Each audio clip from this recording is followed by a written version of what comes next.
Le grand dialogue. Le grand dialogue de l'émission de débat du studio Tamani sur votre radio. Le grand dialogue. Vous écoutez le grand dialogue de Studio Tamani et ce soir nous parlerons de l'urologie, une discipline encore peu connue du grand public et qui se consacre au diagnostic et au traitement notamment des atteintes congénitales, infectieuses et tumorales des appareils urinaires masculins et féminins et de celles de l'appareil génital masculin. Alors quels sont les défis à relever par rapport à l'urologie au Mali? Quels sont les impacts et les conséquences de cette spécialité? Comment se passe la prise en charge dans le pays? Nos invités, professeur Youssouf Traoré, gynécologue, Dr Diarra Al-Kadri, urologue, Moussa Sissoko, patient prostatectomie et Guida Seyo Waigalo, psychologue. Je suis Mohamedou Touré, mesdames et messieurs, bonsoir et bienvenue. Le grand dialogue. Alors, comme je l'ai dit, nous allons parler ce soir de l'urologie, une spécialité un peu compliquée, mais nous avons un urologue qui va nous parler de cette spécialité plus spécifiquement au Mali. Monsieur Merci, Monsieur Touré. Je remercie tous les auditeurs et téléspectateurs de Studio Tamani. Je suis Al-Kadri Diarra, je suis urologue au CHU Luxembourg, membre de l'association malienne d'urologie.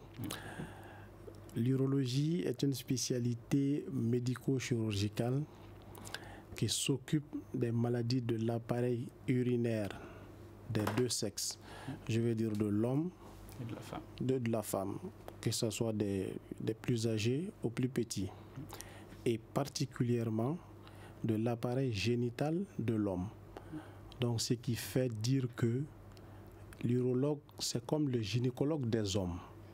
Donc l'appareil génital de l'homme appartient à l'urologue, en plus de l'appareil urinaire des deux sexes. Voilà un peu cette définition qu'on peut donner à cette spécialité médico-chirurgicale. Mais on a l'impression que c'est une spécialité qui regroupe plusieurs maladies. Oui. Quelles sont-elles? Les maladies, elles sont nombreuses, passant par les pathologies infectieuses, les pathologies lithiasiques, les pathologies malformatives. Donc c'est vraiment énorme, mais ça va du rein jusqu'au niveau de l'appareil génital. Mais par rapport au nom des maladies, quels sont les Le plus nom connus des maladies les plus connues, par exemple, c'est la prostate. La plupart du temps, quand on parle d'urologue, les gens vont dire prostatite, quoi. Donc, c'est les maladies qui peuvent atteindre la prostate, la vessie, les reins. Donc, les calculs, les cailloux, kabakourou qui se forment au niveau des reins, c'est l'urologue. Au niveau de l'urètre, c'est l'urologue. Les tumeurs de vessie, chaque fois que quelqu'un urine, il y a du sang dedans, c'est l'urologue.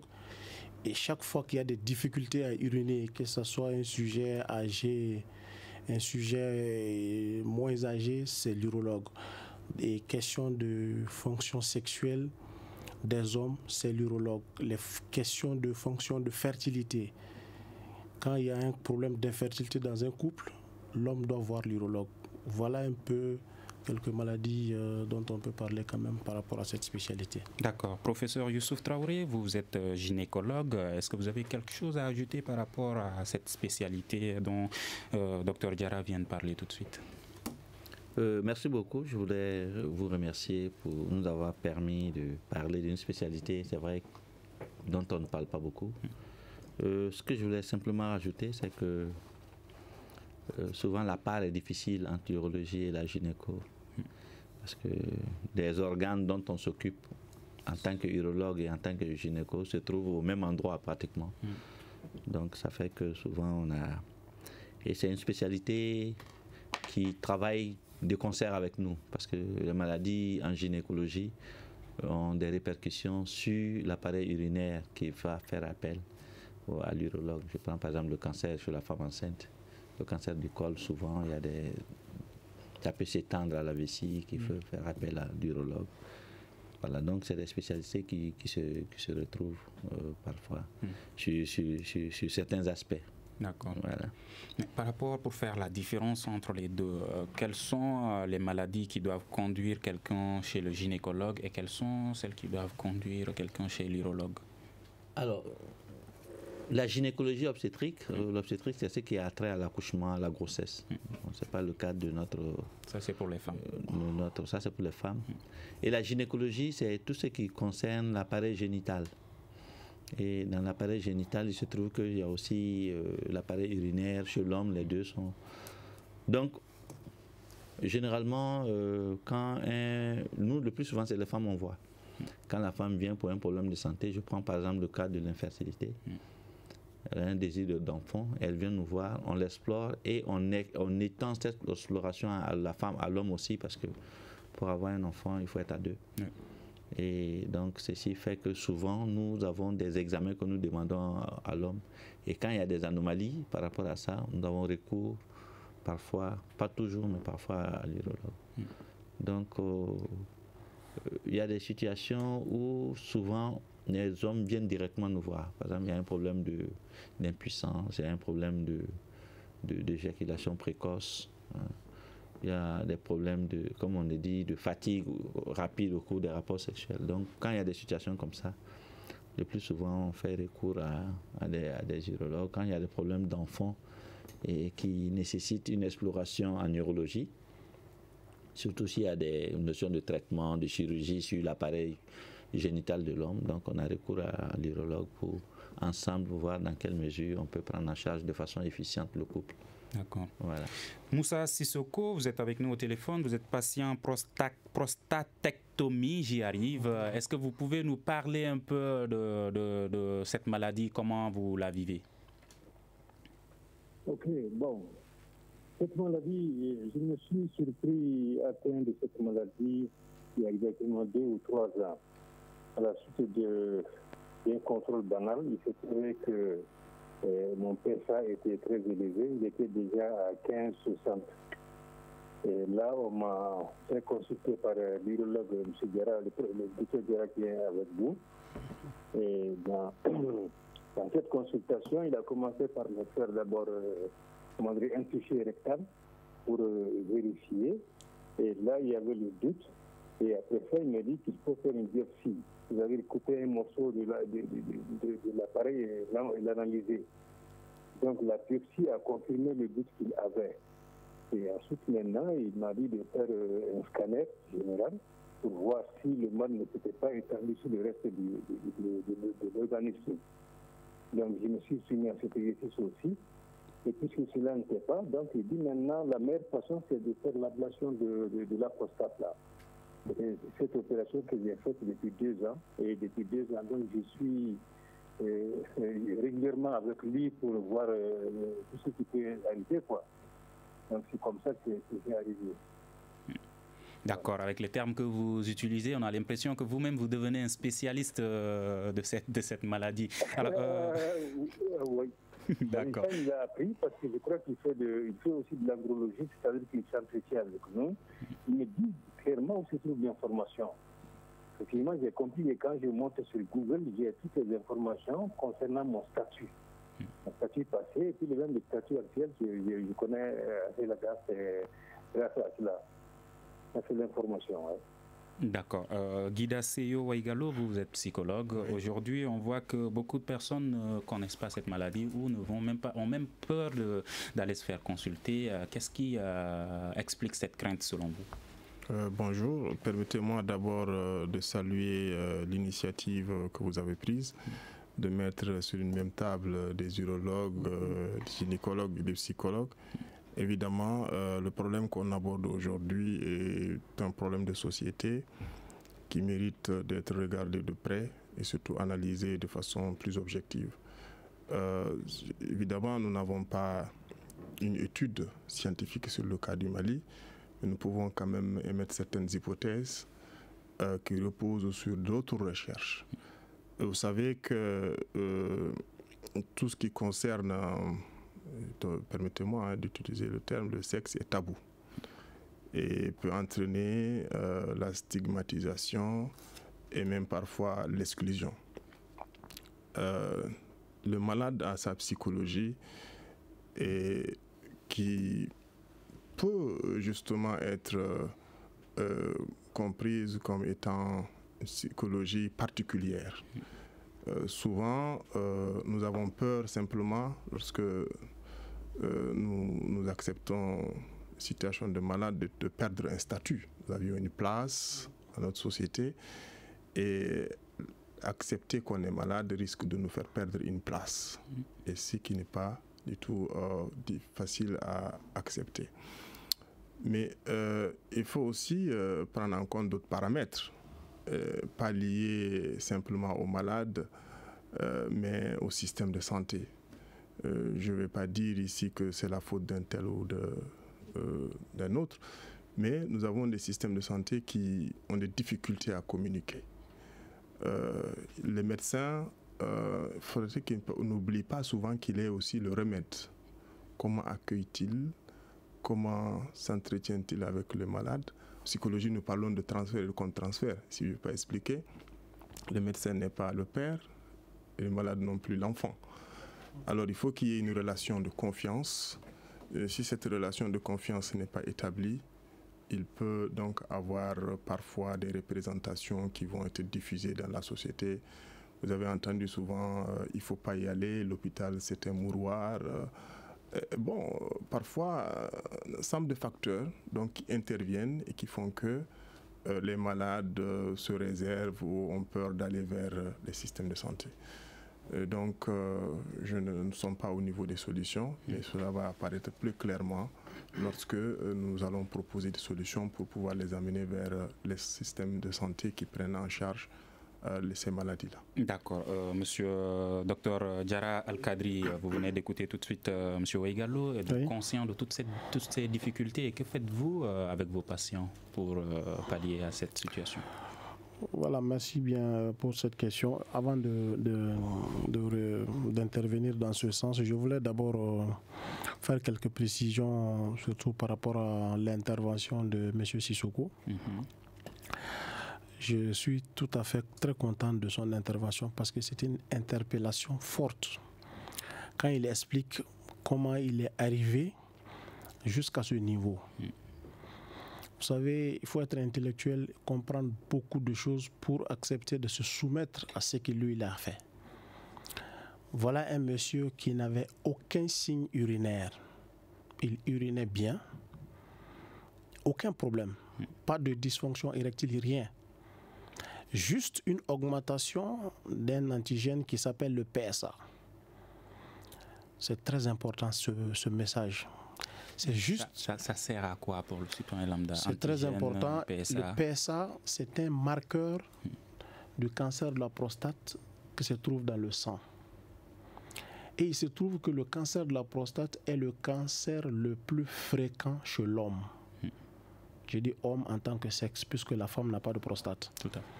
Le cancer le plus fréquent chez l'homme dans le monde, c'est le cancer de la prostate. Et ce cancer est particulièrement fréquent chez les ethnies noires. On ne veut pas me demander pourquoi, parce qu'on ne sait pas pour l'instant. Okay. Donc, le fait d'être noir est un facteur de risque du cancer de la prostate. Première chose. Deuxième chose, le fait d'avoir un certain âge, plus on est âgé, plus on est à risque de faire le cancer de la prostate. Et en plus, le troisième facteur de risque, c'est le fait d'avoir des parents qui ont fait le cancer de la prostate. Et très peu de gens ont connaissance de ce passé-là. Donc, c'est vraiment important pour nous, les Africains, de s'approprier du dépistage du cancer de la prostate. Ce dépistage passe par un dosage du PSA total chaque année pour tout homme à partir de 45 ans. Vraiment, ce message est très important. Et c'est ce qui a fait que M. Sissoko nous est arrivé. Moi, je ne l'ai pas vu. C'est un cardiologue qui me l'a adressé avec une augmentation du PSA. Et quand on a fait l'examen, les signes n'étaient pas très évidents. Comme les recommandations le demandent, il faut faire la biopsie. On a fait la biopsie confirme un cancer de la prostate. Tout le bilan d'extension, on l'a fait. Le cancer était localisé au niveau de la prostate. Et le traitement de référence recommandé, c'est la prostatectomie radicale qui consiste à enlever toute la prostate, les vésicules séminales, tout. Ça veut dire que les questions d'avoir des enfants ou bien même les fonctions érectiles, tout cela va être véritablement aboli. Vous voyez, pour quelqu'un qui au départ est venu sans aucun signe, il n'était pas gêné, il n'avait aucun problème, il se retrouve à la fin de tout ça là, sans prostate, sans beaucoup de choses privées. Donc il faut être véritablement intellectuel, comprendre. C'est pourquoi il dit qu'il est bien spécialiste de la question. Hein. C'est lui qui informe les gens. Il faut vraiment s'imprégner de la maladie, de sa propre maladie, lire là-dessus. Je lui ai donné beaucoup de temps. Lui-même, c'était un enseignant. Il lit sur sa maladie, il sait de quoi il s'agit. D'ailleurs, il me pose des questions souvent très, très étonnantes. Donc, véritablement, je suis vraiment très content de son témoignage parce que c'est une preuve que les gens... Il est temps que les gens s'occupent de leur propre santé. Et parmi les premières prostatectomies de l'histoire du pays, lui, il en fait partie. C'est-à-dire qu'opérer à temps quelqu'un qui a un cancer localisé au niveau de la prostate, enlever toute la prostate, il fait partie des tout premiers. Donc vraiment, je voulais faire un clin d'œil par rapport à ça avant d'intervenir par rapport aux questions de fréquentation des centres de santé. Voilà, vous savez, ce problème est multifactoriel, mais moi je pense que essentiellement, il y a un message de un message de communication, de sensibilisation qu'il faut faire vraiment, comme d'ailleurs nous sommes en train de faire. Beaucoup de temps, les gens arrivent en retard à l'hôpital par méconnaissance des choses. Et souvent, il y a la question aussi de moyens qui est une réalité qui s'impose aussi. Donc, je crois qu'avec le psychologue, il y a lieu vraiment de réfléchir à tout ça pour apporter des solutions appropriées. L'autre difficulté ne serait-ce pas également la façon dont les spécialistes communiquent également. Quand on voit même une ordonnance qui a été écrite par un médecin, il n'est pas facile pour tout le monde de le lire. Et les termes utilisés par les spécialistes également quand ils expliquent aux patients la maladie dont ils souffrent, c'est difficile pour les patients de comprendre cela, mais ils ne posent pas de questions aussi. Voilà, vous posez la question, mais voilà la réponse en même temps. Parce qu'il faut qu'on se dise la vérité. Un médecin malien est appelé à voir combien de malades par jour? Est-ce qu'on peut se permettre d'expliquer à tout le monde sa maladie de A à Z? Mais est-ce qu'il n'est pas possible d'utiliser des termes beaucoup plus compréhensibles? Oui, on l'utilise à tout bout de champ, mais le problème qui se pose chez nous, c'est... les gens ne s'intéressent pas beaucoup à leurs propres problèmes de santé. C'est-à-dire que ce que le médecin vous dit, ça ne doit pas être seulement... il faut aller au-delà de ça. Vous devez aller vous-même chercher. Le plus important, c'est quoi? Le médecin vous dit, voilà votre maladie. Le diagnostic, c'est ça. Une fois qu'il vous dit que votre maladie, c'est ça, par exemple, une hypertrophie bénigne de la prostate, mais l'essentiel est dit, vous devez aller lire sur l'hypertrophie bénigne de la prostate. C'est quoi cette maladie-là? Il y a des fiches d'information pour les patients. Et c'est les termes simples qui sont utilisés à ce niveau. Concernant toutes les pathologies en urologie, des fiches d'information pour patients, des messages très simples que tout patient peut comprendre. Vous parlez bien sûr des patients qui ont été à l'école. Mais bien sûr. Pour lire, mais et ceux qui n'ont pas été à l'école. Et ceux qui n'ont pas été à l'école, voilà tout le problème. Parce que là, il faut les expliquer en bon bamana, tu fais ça. Le gars, il revient te voir dans quelques jours, tu lui dis c'est quoi votre maladie? Certains, déjà, en salle d'opération, on va commencer à l'opérer. Pendant qu'on a tout expliqué, on lui demande, on va vous opérer pourquoi? Ah, je ne sais pas. Hein. En tout cas, on a dit qu'on va m'opérer. Alors que tout a été dit, la fiche de consentement a été signée, il a été admis au bloc, mais il dit qu'il ne sait pas ce qu'il a. Il ne se laisse pas on peut comprendre. Panique, voilà. Vous avez répondu. Parce qu'ils ne veulent pas prendre cette maladie-là. Bon, il est annoncé. Quand vous expliquez, il dit mais vraiment rien n'est...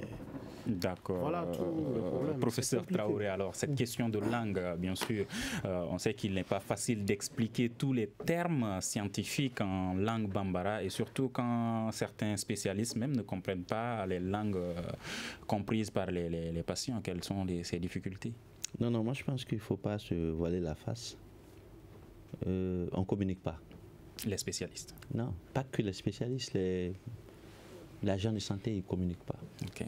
Je suis très bien placé pour le savoir parce que je suis dans un domaine où il n'y a pas d'urgence différée. Quand il y a une urgence, il y a une urgence. Et généralement, quand nous on prend en charge une femme, le plus souvent c'est avec un bébé qu'elle porte.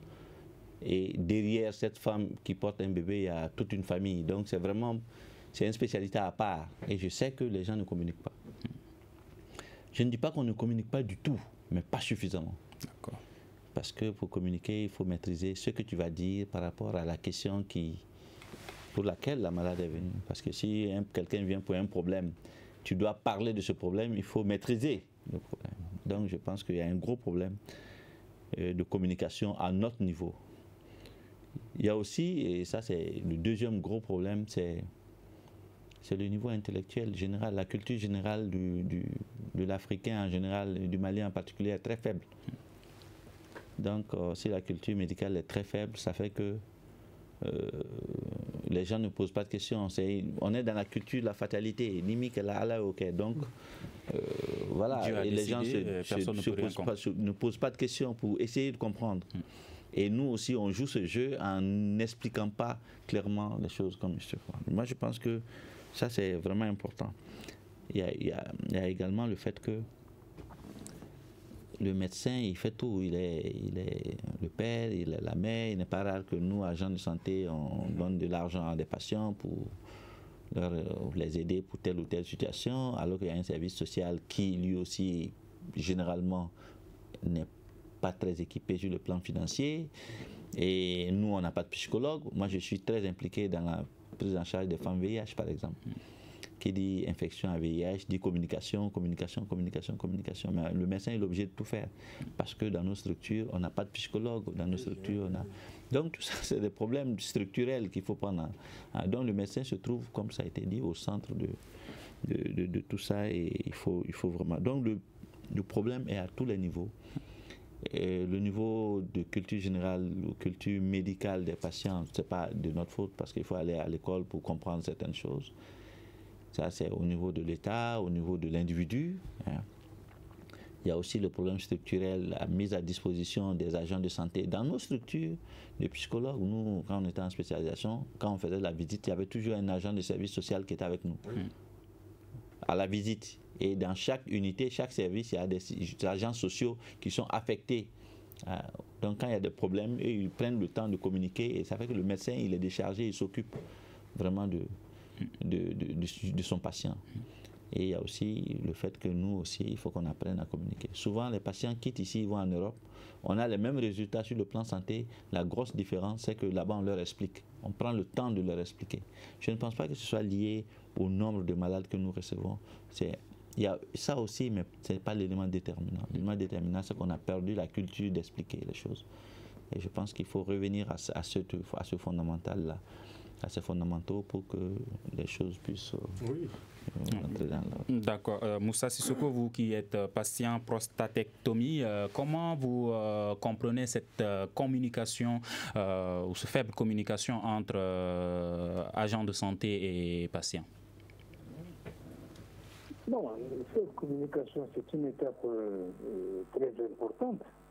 Et je souscris aux observations faites par les uns et les autres par rapport aux difficultés qu'ils ont dans l'exercice quotidien de leur métier. C'est un défi. C'est un défi pour nos pays sous-développés qui n'ont pas suffisamment de médecins. La couverture sanitaire est très faible. Elle est si faible que vraiment il faut que les médecins, ceux qui sont chargés de cette couverture-là, ils soient imaginatifs, ils soient inventifs pour trouver des moyens de communication adaptés aux réalités du pays. Et ça, c'est ce qu'il faut absolument pour contrer les situations de ce genre-là. Parce que les problèmes de santé sont des problèmes de défis réels à surmonter. Et ces défis à remonter demandent des moyens humains, des moyens matériels, et souvent que nos pays n'ont pas, ou qu'ils n'ont pas du tout d'ailleurs. Donc comment faire à ce niveau?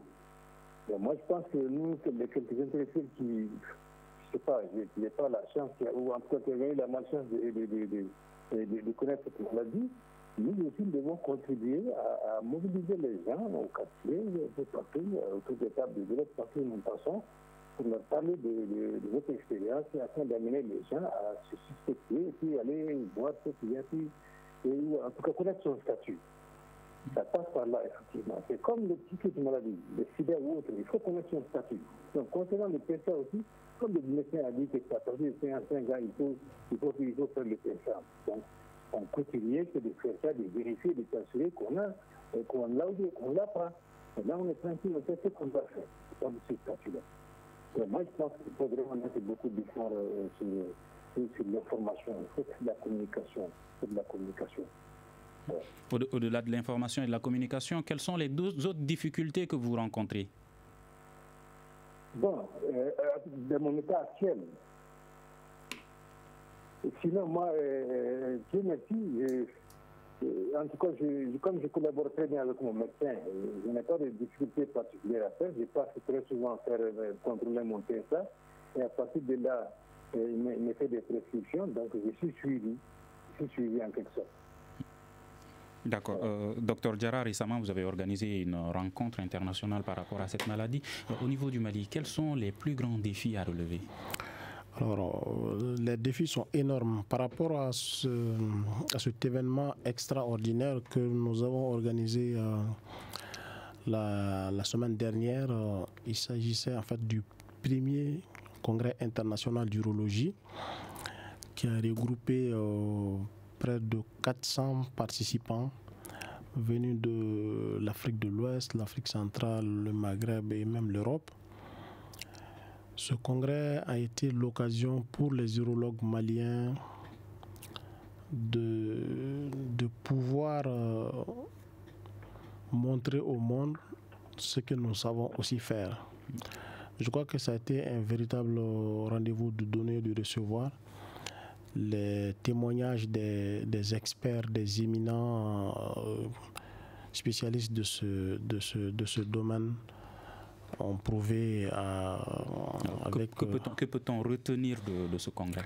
On retient tout simplement que les défis au Mali sont énormes en matière d'urologie. Ces défis s'expriment notamment par rapport à la prise en charge des pathologies tumorales, parce qu'on avait 3 thèmes centraux. Les cancers en urologie, on vient de parler du cancer de la prostate et le cancer de vessie, ce cancer a la particularité d'avoir l'émanation avec la bilharziose urinaire, qu'on appelle Sougoune-Bléni ou bien gros chien. Il y a aussi le tabagisme, qui est une réalité dans notre pays, surtout le tabagisme juvénile qui est en train de s'installer. Donc voilà des facteurs de risque clairs vers ce cancer-là.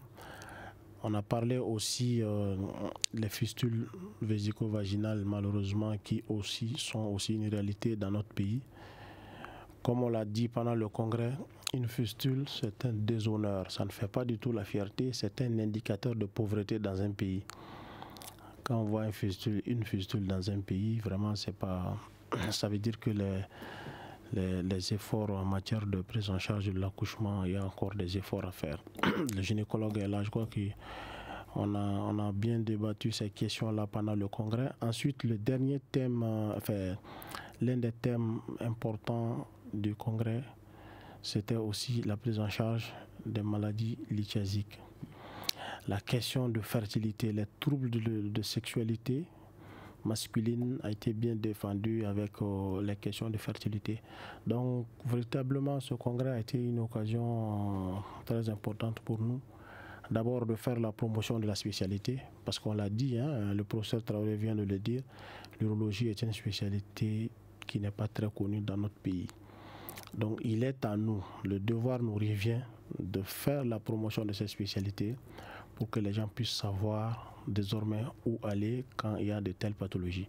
Vous avez parlé de fertilité par rapport à cette question. On pense qu'il y a beaucoup plus de femmes qui vont se consulter par rapport à cette maladie que d'hommes. Qu'est-ce qui explique cela? Est-ce que cela veut dire que ce sont les femmes qui peuvent être atteintes de cette maladie beaucoup plus que les hommes?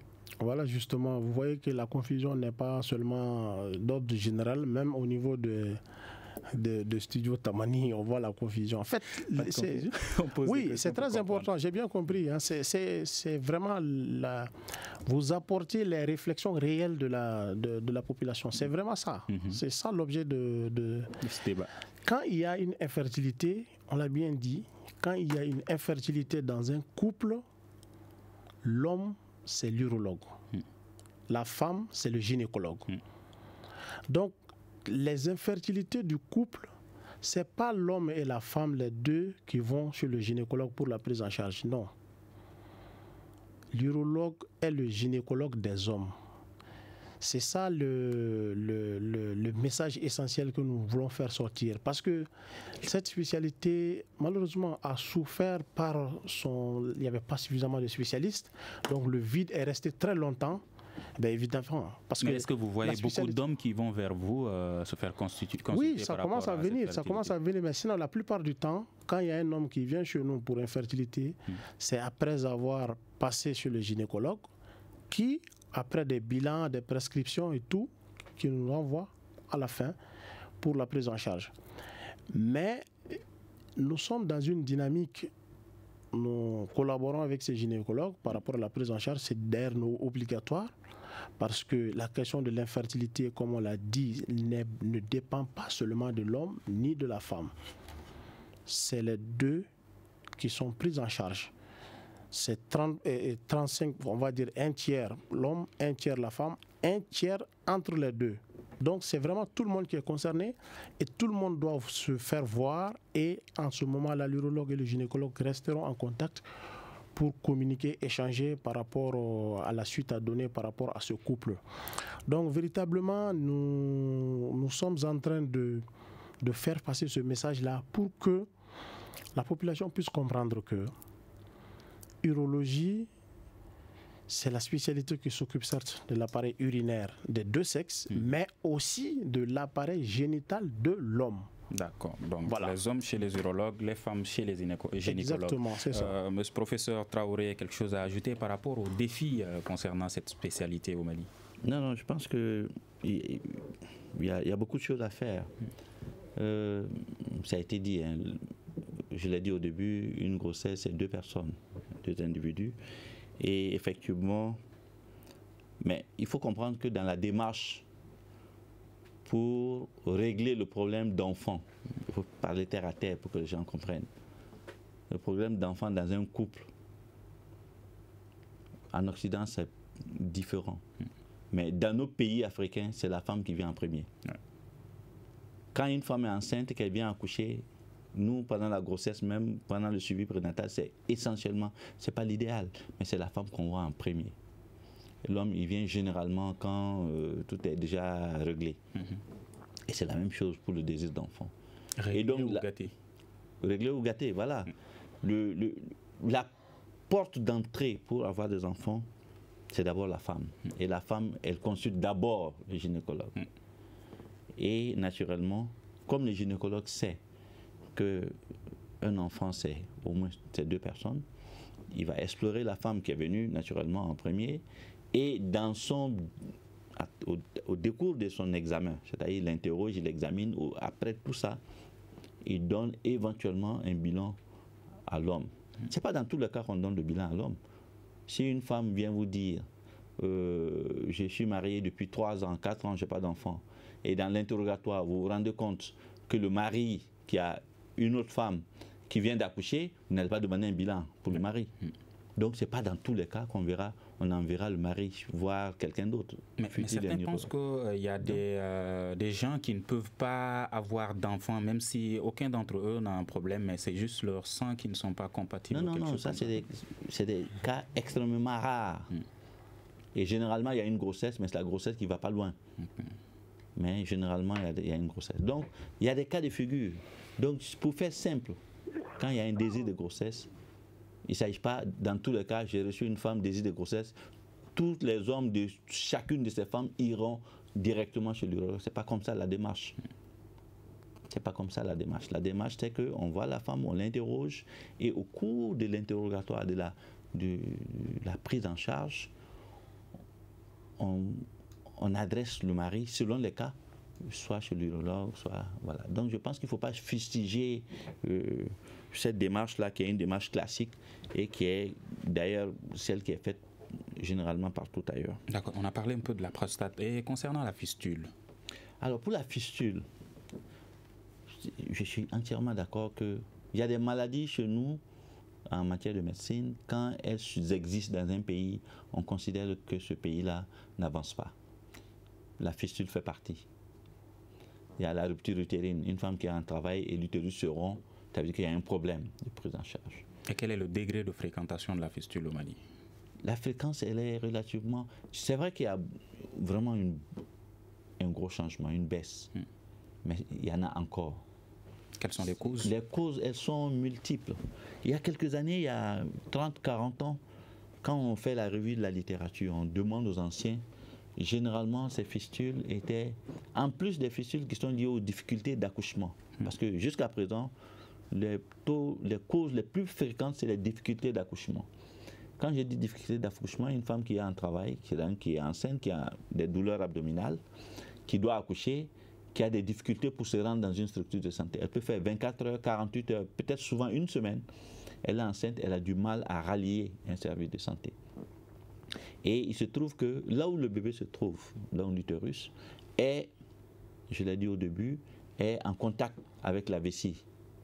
Donc si le bébé reste enclavé, et ça va faire qu'il va avoir un trou, soit au niveau du vagin, au niveau de... Donc, communiquer le vagin et puis tous ces organes-là qui sont au niveau... Et donc, une des principales causes, c'est le fait que le travail soit prolongé. Une autre cause, et qu'est-ce qui peut favoriser ça? C'est quand les femmes ne sont pas en consultation prénatale. Si tu viens en consultation prénatale, on saura que ton bassin il est bon, que tu peux accoucher. On saura que ton bassin n'est pas bon, donc il faut faire une césarienne avant que les contractions ne commencent, donc que les douleurs ne commencent. Mais une femme qui ne vient pas ne pourra pas bénéficier de ce soin. Il y a aussi que les femmes qui sont mariées à des âges très jeunes. Je ne veux pas fustiger, nous avons fait le choix au Mali. Jeunes, voilà, pensez à quel âge? Par exemple, des adolescentes. Nous, chez nous, quand une femme en médecine qui a 14 ans, tu es malade, tu dois aller en pédiatrie. Mais il n'est pas rare de voir des femmes de 14 ans qui sont enceintes. C'est comme si c'est un enfant qui est enceinte. Cet enfant-là, qui devrait aller en pédiatrie pour des soins, se retrouve parmi des adultes. Je ne sais pas caricatural, mais c'est des choses qu'on voit. Et quand on a 14 ans, l'organisme n'a pas atteint la maturité qu'il faut. Et donc, le bassin, il est petit. Et généralement, l'accouchement est difficile. D'accord. Et donc, il y a beaucoup de situations comme ça qui peuvent favoriser. Ça, tout ça. Voilà. Guida Seyo Waigalo, je ne vous oublie pas. Alors, par rapport à l'intervention du professeur Traoré tout de suite, il a dit que le rôle du psychologue est très important, mais rarement on voit les psychologues dans les centres de santé. Mais pourquoi former des psychologues si on ne les utilise pas? Tu as la réponse toi-même, Monsieur Touré. Je suis très heureux que cela vienne du professeur et je crois qu'aujourd'hui, ce ne sont pas des psychologues qui manquent. Mais ils l'ont dit, il y a des responsabilités à tous les niveaux qu'il faut assumer, c'est au niveau de l'État. Vous ne pouvez pas former des spécialistes et qu'après, vous ne sachiez pas où les mettre. Ça, c'est un débat. Mais c'est l'occasion de porter à votre connaissance l'existence d'un cabinet de psychologie, Psychosolutions International, que nous venons de créer et qui est en train de faire un travail extraordinaire d'accompagnement, de soutien et d'information. Mais nous évoluons aussi dans le cadre de l'association malienne de psychologie, l'AMAPSI. De passage, peut-être que vous connaissez le professeur Souleymane Koulibaly et le professeur Diko. Amadou Lablaye Diko, qui sont quand même aujourd'hui des encadreurs importants pour ce mouvement. Si j'en oublie, qui m'excuse vraiment. Je suis très content d'entendre un témoignage. Et c'est l'occasion de dire que parmi un des facteurs importants, il y a aussi la personnalité. Aujourd'hui, quand M. Sissoko accepte de témoigner, c'est qu'il doit avoir une forte estime de soi. Et peut-être aussi que c'est une personne qui a évolué dans un environnement familial assez sécure. Vous savez, tout se tient. Hein? On est obligé d'aller revisiter l'enfance de certains pour comprendre comment ils réagissent. Il est besoin aujourd'hui de renforcer l'éducation à tous les niveaux, dans nos familles, en assainissant les relations, en abordant les questions de fond. Et quand il parle de communication, ce n'est pas seulement au niveau des structures de santé. Je pense que dans les familles aussi, ça ne communique pas. Très tôt, on associe tout ce qui est sexuel au péché, tout ce qu'on n'aimerait pas entendre, les interdits. Donc, nous grandissons avec beaucoup de préjugés dans le subconscient, ce qui fait qu'il est difficile d'aller se confier. Voilà, donc ça c'est important. Mais aussi, par revenant au système de santé, je crois que ce n'est pas souvent la communication aussi qui manque, c'est la façon de communiquer. Parce que dans la communication, il y a le non-verbal et le verbal. Je ne vous l'apprends pas. Donc, il faut travailler à ce niveau-là, à renforcer les capacités des agents de santé en psychologie de la communication. Et je pense que vous créez l'occasion pour que nous amorcions ce travail. Et aussi, ce qu'il faut souligner, et comme le professeur l'a dit, c'est réel. Mais peut-être que lui n'a pas la solution. Et j'espère que si un jour il est le ministre de la Santé, il va penser à ça. D'accord. Malheureusement, le médecin ne peut pas tout faire. Il faut le dire, c'est la vérité. Nous passons tout le temps à leur jeter la pierre, il l'a dit. 40 patients examinés en une journée, c'est le stress que cela peut créer, à la fin le burn-out. D'accord. Et donc j'ai vraiment des aspects essentiels, les travailleurs sociaux manquent, etc. Il nous reste juste 4 minutes, alors on va partager ce temps qui nous reste entre les invités de cette façon. Docteur Diarra, vous pouvez nous parler des conséquences et professeur Youssouf Traoré va nous parler de comment se fait la prise en charge et vous pouvez nous parler un peu des solutions que vous voyez en termes de communication et monsieur Sissoko va nous parler de ce qu'il voit aussi comme solution par rapport à tout cela. Alors on commence par vous, docteur Diarra, les conséquences de cette spécialité sur la population malienne en général. Alors, merci de cette occasion donnée. La prise en charge des maladies de l'appareil urinaire est capitale. Il faut que les gens viennent, mais tôt. La conséquence la plus fréquente, la plus connue, c'est l'insuffisance rénale. Parce que quelqu'un qui n'urine pas ne peut pas vivre. Donc quand on n'urine pas, ça veut dire que les reins ne fonctionnent pas. Ou bien fonctionnent, mais ne sont pas à mesure, les urines ne sont pas à mesure d'être extériorisées à cause d'un obstacle au niveau de la prostate ou bien à un autre niveau. D'accord. Donc véritablement, c'est l'insuffisance rénale qu'il faut craindre. 15 secondes. Alors juste pour terminer en disant que les questions de cancer sont en première ligne, le message essentiel, tout homme à partir de 45 ans doit se faire dépister une fois par an, un PSA total sérique chez un urologue. Merci. Professeur Traoré, comment se fait la prise en charge, les difficultés, les équipements, les ressources humaines et tout? En une minute. Oui, en une minute. Je vais faire simple. Je pense qu'on ne va pas trop s'étendre sur la prise en charge. Il faut simplement faire un appel à la population. Quand on est conçu, on a appris à vivre avec un organe, un corps qui est normal. Dès lors qu'il y a quelque chose de nouveau qui apparaît, on ne dit pas, je vais attendre que ça ne me gêne pas trop. Donc, dès qu'il y a un événement nouveau qui apparaît, que ce soit par rapport à l'urologie ou à la gynéco, il faut consulter. C'est vraiment l'appel qu'on va lancer. Et il y a des principes qui sont lancés. Pour le PSA, ça a été dit, 50-55 ans, il faut automatiquement aller consulter, faire un examen de sang. D'accord. Est-ce qu'on peut guérir de toutes ces maladies liées à cette spécialité? Toutes ces maladies peuvent guérir, à condition que le diagnostic soit fait le plus rapide. Même le cancer, il a dit, si le diagnostic est fait très tôt, au moment du dépistage, au moment où les signes ne sont pas là, tous ces cancers sont guérissables. D'accord. Moussa Sinko, vous êtes patient en prostatectomie. Alors vous, quelles sont les solutions que vous voyez par rapport à cette question? Bon, comme on le dit souvent, prévenir vaut mieux que guérir. Je pense qu'il faut mettre l'accent sur l'information et la communication. D'accord, ça c'est par rapport à la population qui doit partir se faire consulter. Et l'État, qu'est-ce qu'il doit faire? L'État doit encore fournir des forces pour doter les CCRF d'un urologue, par exemple. Parce que l'urologue est très rare au Mali.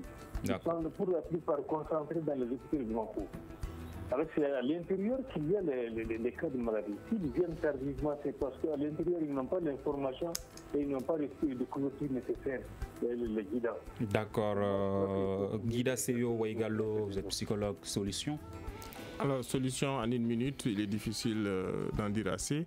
Je pense qu'il faut continuer à mettre en place des équipes holistiques pour prendre en charge les personnes. Et surtout, comme vous l'avez dit, il faut informer, il faut sensibiliser, mais surtout mettre l'accent sur l'éducation, comme on le fait pour le VIH/SIDA aujourd'hui. Il est important d'en parler. D'accord. Juste une petite question, Dr Diarra, vous avez parlé de cette spécialité qui est beaucoup plus fréquente chez les Noirs. Est-ce que le métissage peut résoudre cette question? D'accord, merci beaucoup. Et ça, c'est ce qui met fin à ce débat. Nos invités, professeur Youssouf Traoré, gynécologue, Dr Diarra Al-Kadri, urologue, Moussa Sinko, patient prostatectomie et Guida Seyo Waigalo, psychologue. Débat réalisé par Moumine Sendebou, à la mise en onde Seydou Simbo, régie vidéo assurée par Peting Diarra. Je suis Mohamedou Touré. On se retrouve demain pour un prochain numéro. Merci. Le grand dialogue. Le grand dialogue de l'émission de débat du studio Tamani sur votre radio.